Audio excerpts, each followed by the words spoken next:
So let's start with you. I want to start with before you. Your grandfather was a great Islamic scholar. Tell us about that. Yes. So Ghulam Ahmad Parvez Saab, he was a great Islamic scholar, और he was a personal advisor to Qaid Azam Muhammad Ali Jinnah. माशाल्लाह. हाँ, वो उनकी speeches को proof read करते होते थे और उनको एडवाइस करते होते थे.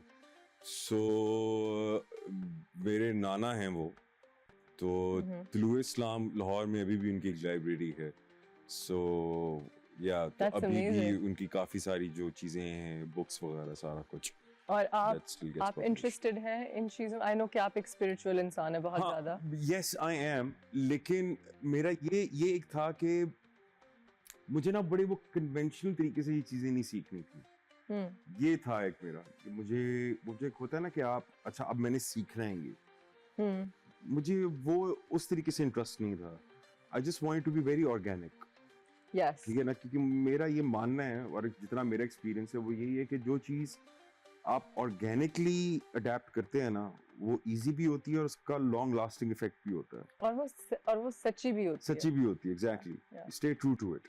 सो इसीलिए मुझे और मैं लाइक कि फिर मैं थोड़ा सा नाना अबू को भी पढ़ा, फिर बाकी भी जितने भी स्कॉलर्स हैं उनकी भी सारी नॉलेज को जितना भी समझ सकता था अपनी समझ के हिसाब से समझा. सो बेसिकली जो सारी चीज़ों का लुब्बे लुबाब है, आप जितनी मर्जी स्टडी कर लें, जो मर्जी पढ़ लें, हर चीज़ का लुब्बे लुबाब यही है कि आपको एक अच्छा इंसान होना चाहिए. आपकी एग्जिस्टेंस से, आपकी बीइंग से किसी को नुकसान ना पहुंचे. एटलीस्ट आप ये डिलिबरेट कोशिश कर सकते हैं. अनइंटेंशनली अगर कुछ हो जाए तो माफ़ी मांग लें, ईगो ना रखें, और मैं का जो कॉन्सेप्ट है वो ख़त्म कर दें, तो चीज़ें बहुत सिंपल हो जाती हैं. और वो फिर जितनी भी तालीमात हैं इस्लाम की या फिर किसी भी रिलीजन की एज पर से, आप उन्हीं को फॉलो कर रहे होते हैं. Absolutely. And आपको लग रहा है कि जैसे जैसे वक्त गुजर रहा है आप और स्पिरिचुअल हो रहे हैं और आप सेल्फ वर्क कर रहे हैं? पता नहीं, स्पिरिचुअल का मुझे नहीं पता. मुझे नहीं लगता कि मैं कुछ ज्यादा कोई बड़ा कुछ स्पिरिचुअल आदमी हूँ. ठीक है ना. मुझे ये जरूर पता है कि मैं बहुत अब कॉन्शियस हो गया हूँ उन चीजों के बारे में जिनके बारे में शायद मैं पहले नहीं था. ठीक है ना. एक सर्टेन लेवल ऑफ मैच्योरिटी आ गई है in dealing with things, in dealing with emotions, the most important thing, in dealing with empathy, जो हम लोग नहीं दिखाते थे पहले. मैं नहीं दिखाता था शायद. ठीक है ना. So this was a small start. ठीक है ना.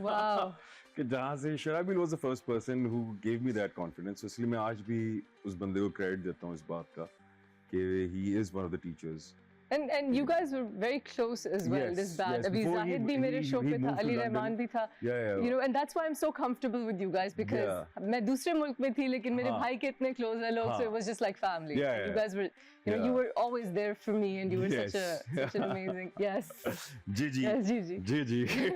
We've had some times. Ji.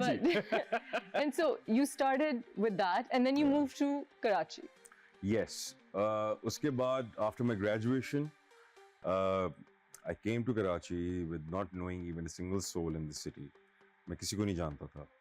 So बस मुझे इतना पता था कि जहाँ पे मैं रह रहा हूँ वहाँ से एक खान बस चलती है जो कि आई चुंदरीगढ़ रोड के टावर पे उतारती है. ठीक है ना. और आई चुंदरीगढ़ रोड के ऊपर सारे चैनल्स के हेड ऑफिसेज हैं. ठीक है ना. So वहाँ पर जाकर मैंने अपनी शो रील्स और सीवीज मैंने ड्रॉप की थी सारी, क्योंकि मैं आपने स्ट्रगल किया. जी. और आप लाइन प्रोड्यूसर भी थे? लाइन प्रोड्यूसर मेरी पहली जॉब थी. So yes, that was my first job. और अभी आपके चैनल पे जो एक होस्ट हैं आयशा उमर, जी, ठीक है ना, उनका मैंने शो प्रोड्यूस किया था. मैं उस शो का लाइन प्रोड्यूसर था. Oh gosh, that was forever ago. Yes. Oh my gosh. Wow. So वहां से स्टार्ट था. और फिर करते कराते फिर Vaneeza Ahmad was the person जो मेरी बॉस थी स्टार 360 में. और मैं उस वक्त कराची के अंदर मुला रूज हम लोग रिहर्स कर रहे थे. वो भी शर्बील का था. सो ये वो ज़माना है. ये बैक इन 2010 की बात है. 2010 के अंदर जब ये हो रहा था तो वनीजा सॉ द परफॉर्मेंस. ओके.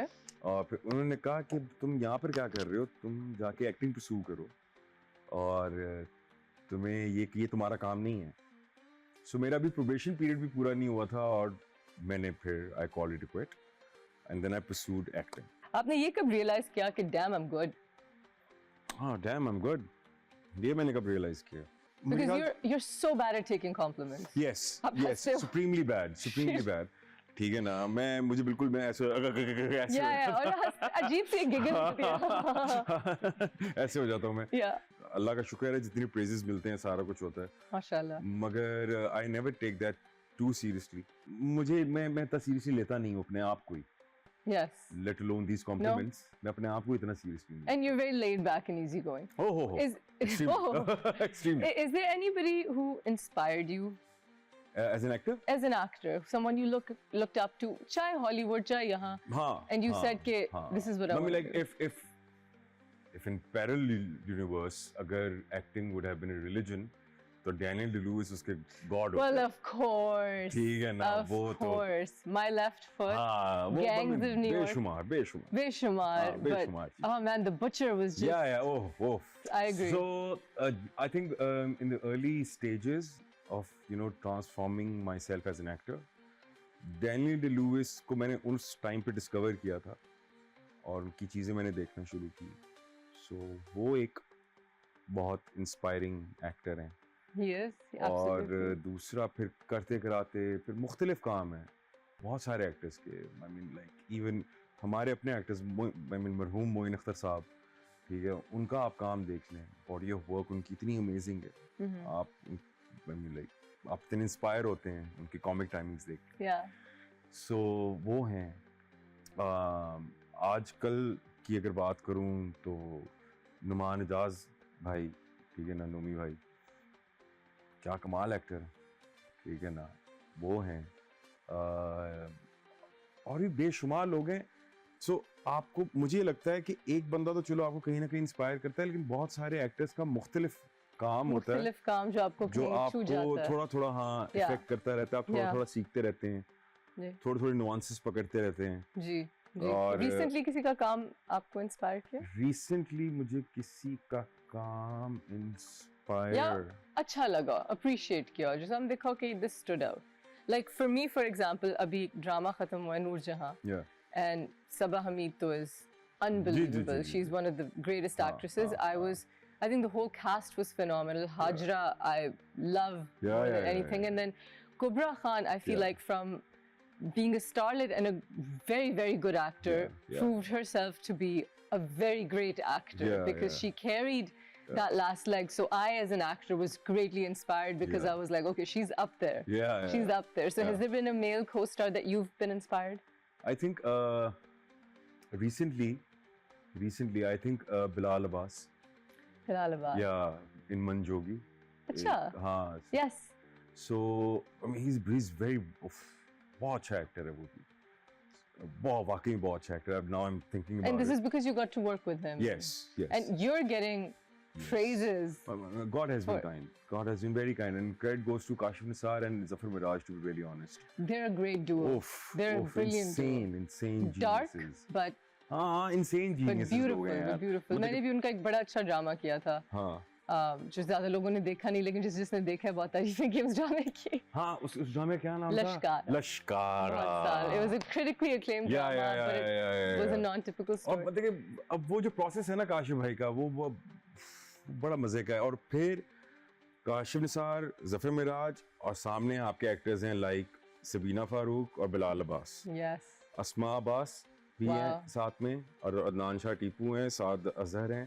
अब इस तरह के एक्टर्स हैं, तो जाहिर बात है आपको भी अपनी ए गेम जरा निकालनी पड़ती है कि यार अच्छा मैं भी अच्छी एक्टिंग करूं। मजा आता है ना when you're surrounded by so much talent. Exactly. And then I'm sure वो भी आपको ये सोच के ही सोच रहे होंगे कि अच्छा Gohar's here, let's bring our A game. पता नहीं, लेकिन I would be very nervous acting with you. You're one of the few actors that I think I would be nervous with, but in a good way.